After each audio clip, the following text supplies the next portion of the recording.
결국 소송에서는요, 우리 주장이 전부 받아들여져서 지체상금 8억 원을 전부 인정받을 수가 있었고요. 또 여기서 중요한 게 한 가지 있는데요.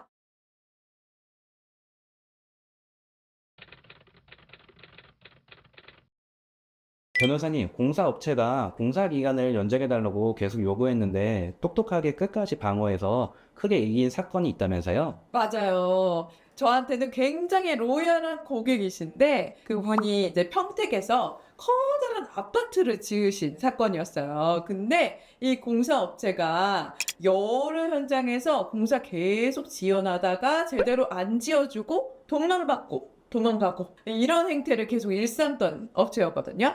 근데 완전히 잘못 걸린 거죠. 이 공사업체는 하던 대로 공사 지연하면서 기간 연장해 주세요라는 요청을 계속 하고 있는 상황이었는데 우리 의뢰인께서는 오랫동안 저에게 자문을 받고 계신 상태였기 때문에 연장해 주시면 안 됩니다부터 해서 공사 제대로 안 하고 나가버렸을 때 이 공사업체에게 손해배상을 제대로 받을 수 있었던 사건이었습니다. 변호사님, 그러면 구체적으로 손해배상금은 얼마나 받으신 걸까요? 이 사안을 조금 구체적으로 설명드리면 이 평택에 있는 큰 아파트를 짓는 전체 공사 비용은 180억 원 가량이었어요. 근데 이 공사업체가 상당한 기간 동안 공사를 대부분 완성했기 때문에 이 공사업체는 180억 원을 전액 지급해 달라라고 요청하는 상황이었고요. 우리 입장에서는 공사가 많이 지연됐다. 그래서 당초에 약정한 준공 예정일보다 한참 지연된 부분에 따른 지체상금이 8억 원에 이른다. 라는 게 주요 주장이었거든요. 그런데 아까 말씀드렸듯이 이 공사업체는 공사기간 연장 요청을 했으니까 나는 지체상금을 줄 이유가 없다.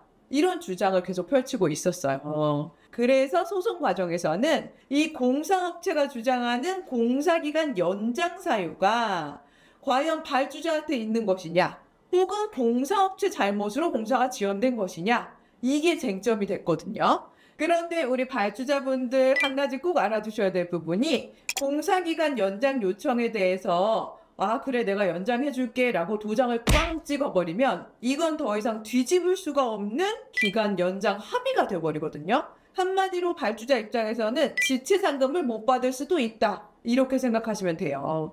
근데 우리는 공사기간 연장 요청에 대해서 도장을 안 찍어줬다라고 말씀드렸죠. 그래서 소송 과정에서 기간 연장에 합의한 사실이 없습니다. 라고 주장했고요. 그리고 공사가 지연된 귀책 사유 역시 전적으로 공사업체에 있습니다. 라는 거를 주장하고 입증하기 시작을 한 거죠. 이 공사 현장에서는요, 발주자가 따박따박 공사 대금을 잘 지급하고 특별히 공사 기간을 연장할 사유가 전혀 없었음에도 정당한 이유 없이 계속해서 공사를 지연한 게 사실이었거든요. 그런데도 불구하고 공사업체는 내가 준공 허가 받는데 너 때문에 오래 걸렸느니, 뭐 공사를 수행하는데 설계 변경을 안 해줬느니, 이런 사유들을 계속 들고 나왔어요. 그때 이런 사유들은 모두 사실이 아니었거든요.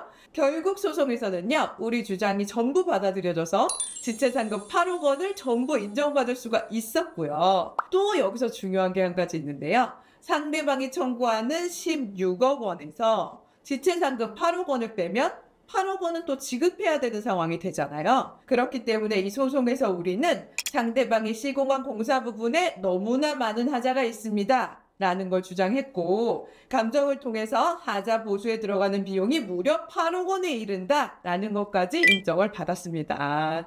그래서 상대방이 청구하는 16억 원의 공사 대금을 모두 방어하고, 오히려 우리가 일정 부분의 대금을 돌려받을 수 있는 승소 판결을 받을 수 있었던 거죠. 변호사님, 그럼 마지막으로 신축 공사를 진행하는 발주자분들에게 알려주실 꿀팁이 있으실까요?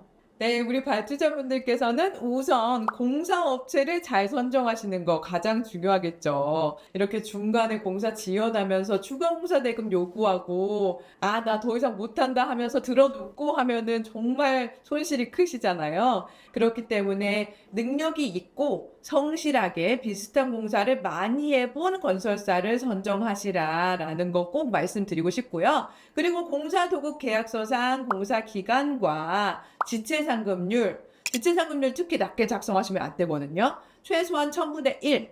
아니면 1000분의 3으로 기재하시는 게 좋겠고, 공사 기간도 명확하게 적으셔서 2025년도 12월 31일까지 이렇게 정확하게 기재해 두시고, 이때까지 공사 반드시 마무리되어야 된다라는 거 공사업체한테 수시로 주지시켜 주시고요. 그리고 공사업체가 공사를 지연하거나 기간 연장을 계속해서 요청할 때는 반드시 법률 전문가와 상의하시는 게 좋겠습니다. 정말로 공사 기간을 연장해줘야 될 필수적인 상황이 발생했을 수도 있어요. 터파기를 하는데 뭐 암석이 나왔다거나 실질적으로 설계 변경이 불가피한 상황이라거나 이런 것 발생할 수 있거든요. 이럴 때 무작정 공사 기간 연장 거부하시면 나중에 결국에는 발주자 귀책 혹은 부당행위 등으로 손해를 입었다라고 상대방이 나올 수 있기 때문에 법률 전문가와 상의하셔서 공사기간 연장 여부를 어떻게 처리하실지 결정하시는 것이 좋겠습니다. 네, 오늘은 평택의 큰 아파트 건설 현장에서 손실을 볼 수 있었던 위기에 처한 우리 의뢰인분을 제가 구제해드린 사안을 설명드렸는데요. 네, 여러분 오늘 영상도 재밌게 보셨다면 좋아요, 구독, 알림 설정 부탁드리고요. 궁금하신 사항은 댓글이나 법률사무소 기린 홈페이지 통해서 질문 주시면 성심성의껏 답변 드리도록 할게요. 그럼 저는 다음 시간에 더 유익한 영상 만들어서 오도록 하겠습니다. 감사합니다.